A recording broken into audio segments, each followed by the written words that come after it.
Halo anak-anak, tetap semangat untuk hidup sehat ya. Nah, anak-anak, salah satu ilmu yang kita dapatkan di sekolah adalah matematika. Matematika adalah ilmu yang memberitahukan kepada kita bahwa 1 ditambah 1 adalah 2. 2 dikali 3 adalah 6. Melalui ilmu matematika juga kita diajarkan bagaimana cara menghitung sebuah luas bangunan. Nah, ilmu matematika kita gunakan sepanjang hidup kita. Kita pergi ke pasar, kita pergi ke mall, kita pergi ke toko, kita pergi ke bioskop, kita semua menggunakan matematika. Kita akan berhitung. Dan itulah matematika, bukan? Karena itu, matematika adalah ilmu yang digunakan oleh semua orang, siapa saja, dan seumur hidupnya. Karena itu, belajarlah matematika dengan baik.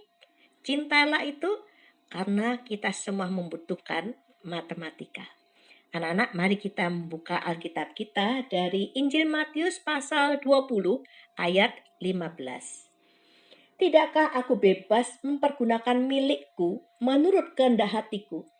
Atau iri hatikah engkau karena aku murah hati? Tuhan Yesus memberikan sebuah perumpamaan tentang seorang pemilik kebun anggur. Pemilik kebun anggur ini adalah pemilik yang murah hati. Pagi-pagi benar, pemilik kebun anggur ini pergi keluar dan mencari orang-orang yang siap untuk bekerja di kebun anggurnya.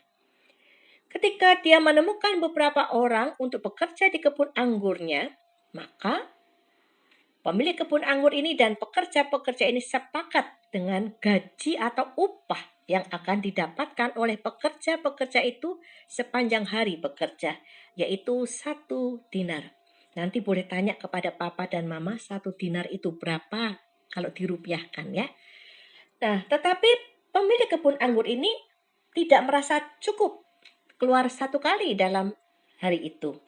Karena kemudian pukul 9, pukul 12, pukul 15, dia keluar lagi dan dia membawa lagi pekerja-pekerja untuk bekerja di kebun anggurnya.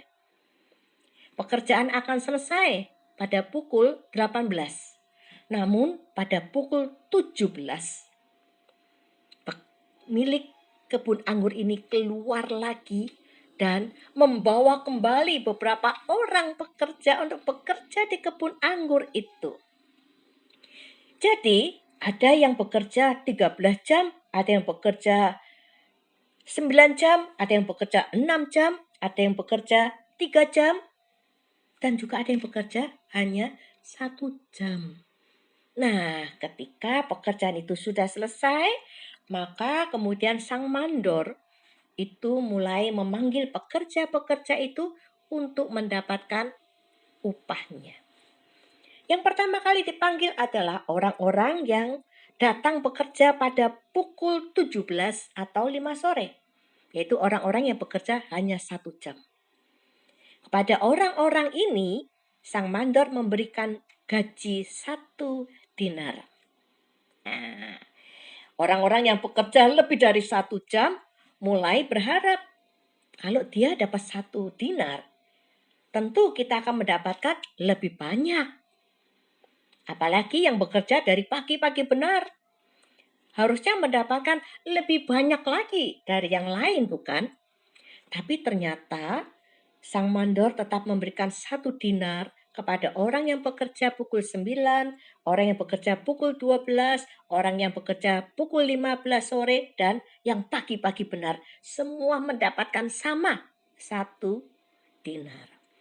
Wah, pekerja-pekerja ini nggak terima, protes lah. Ya, gimana sih? Nggak bisa berhitung ya? Nggak bisa matematika ya?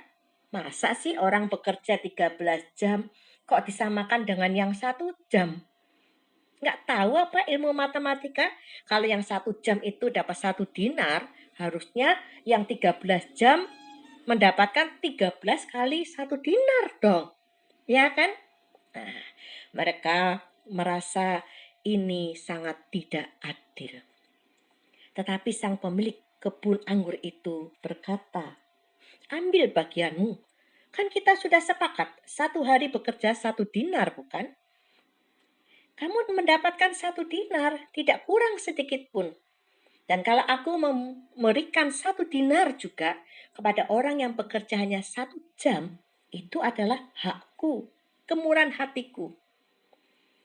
Sang pemilik kebun anggur ini berkata, aku kan bebas memakai semua apa yang aku miliki untuk siapapun. Atau jangan-jangan kamu iri hati ya, karena aku murah hati. Nah, anak-anak yang dikasih Tuhan, inilah perumpamaan kasih Tuhan kepada setiap dari kita. Tuhan mengasihi kita dengan orang lain itu sama. Tidak ada yang dibedakan satu dengan yang lain. Matahari, sinarnya diberikan kepada semua orang. Tidak peduli siapa orang itu. Jahat atau baik, semuanya dapat. Air hujan diberikan kepada semua orang. Tidak peduli apakah kamu sudah melayani Tuhan atau belum. Semua diberikan sama. Karena itu kita tidak bisa berkata begini. Aku sudah pernah main drama Natal sekolah minggu beberapa kali. Aku sudah sering melayani di sekolah minggu dan di gereja, ikut menyanyi, ikut mengedarkan kantong kolekte dan sebagainya. Harusnya aku lebih dicintai dari temanku yang baru saja mengenal Tuhan Yesus. Tidak demikian ternyata. Karena bagi Tuhan Yesus, semua anak dicintai oleh Tuhan dengan cinta yang sama. Tidak ada yang lebih besar dan tidak ada yang lebih kecil mendapatkan kasih Tuhan. Dan itu terjadi bukan karena Tuhan tidak bisa ilmu matematika. Tuhan paling pandai bermatematika. Tetapi untuk mencintai manusia, Tuhan tidak memakai matematika untuk menghitung besarnya kasih Tuhan yang harus kita terima. Jadi untuk bermurah hati kepada kita, Tuhan tidak memakai matematika untuk menghitungnya. Kalau Tuhan memakai matematika untuk menghitung cinta Tuhan kepada kita, wah, kita semua tidak bisa mendapatkan apa-apa. Karena tidak ada seorang pun dari kita yang sesungguhnya layak untuk mendapatkan cinta Tuhan yang besar. Karena itu, mari kita melihat bahwa orang lain sama seperti kita di mata Tuhan. Diberi cinta yang sama oleh Tuhan karena Tuhan kita adalah Tuhan yang murah hati. Tuhan cinta kamu. Amin.